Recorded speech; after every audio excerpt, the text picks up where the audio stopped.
أعوذ بالله من الشيطان الرجيم. الله لا إله إلا هو الحي القيوم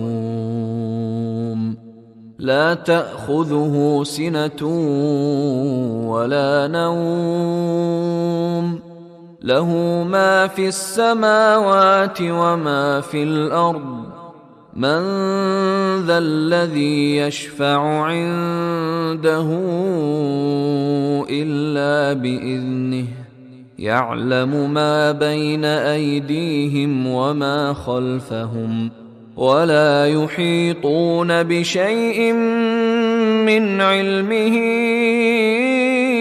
إلا بما شاء وسع كرسيه السماوات والأرض ولا يئوده حفظهما وهو العلي العظيم.